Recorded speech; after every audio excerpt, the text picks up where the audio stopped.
Hey guys, Moms Against Medical Bullying. I wanted to share this book that I got from Goodwill that I found. Looked really interesting. I read the introduction when I was at Goodwill and I was like, this sounds really cool. It's this one.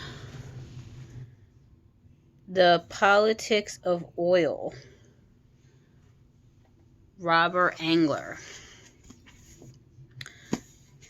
It was written in 1959, I think. Oh no, 1961.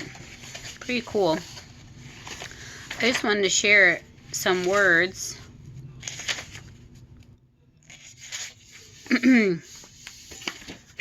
So I'm just going to read, I'm going to read this one paragraph I think is really cool. Kind of says, and it says a lot. Here we go. This emergence of oil reflects the expansion of the needs, standards, and talents of a society that has successively used crude oil as a quack medicinal cure-all, lubricant, lighting source, fuel energy resource, and base for a vast chemical industry. It tells the evolution of America from farm wagon to combustion engine to synthetic fiber to jet propulsion. It marks the transition from a simple rural society paced by the speed and inclination of man and nature to an industrial complex where the conquest of time and space have created a dynamic of their own, but whose institutional patterns are governed by a small number of essentially anonymous men of power. I thought that paragraph was really, really interesting. Let's see here. He says in the preface, this book is a study of the nature of corporate power and its impact upon American political assumptions and institutions.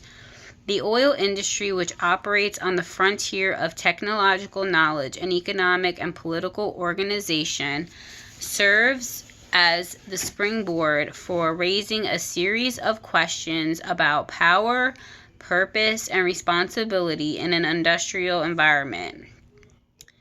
The original research was toward an analysis of the so-called Tidelands oil controversy. I wanted to see what this headline issue could illustrate for students of American society. After considerable research and interviewing in Washington, I came to realize that the politics of offshore oil was a fragment of a much larger picture. Yeah, so let's see, what else did he say here?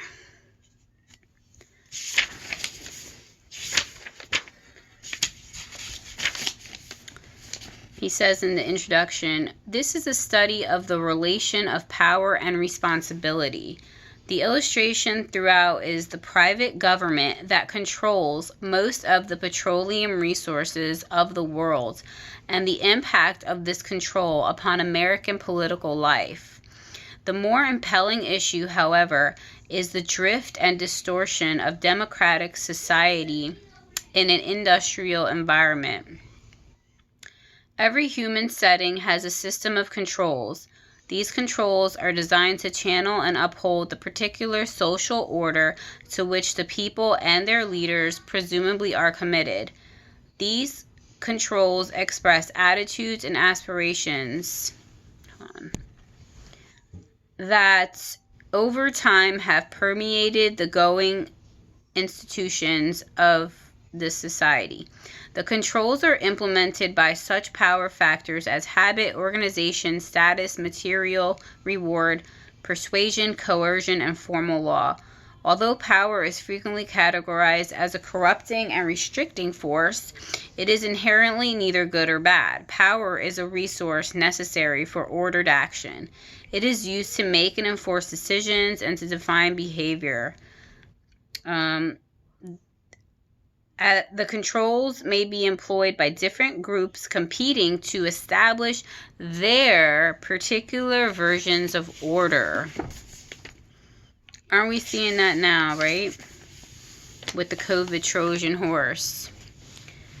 They want to establish their particular, version of order based on the invisible. Let's see here. Yeah, that's all I wanted to share. Just a little snippet, but I'm literally just on the introduction. I just got this book, and I really do plan on reading it. I plan on reading it through because I feel like the words flow off my tongue pretty easily. Like, I hate reading books where it just feels like real choppy, but his words are really awesome. So yeah, have any of you read this book? What do you think? Again, this is the book. Robert Engler, The Politics of Oil, Private Power and Democratic Directions. Alright, just wanted to share that. Take care, everyone.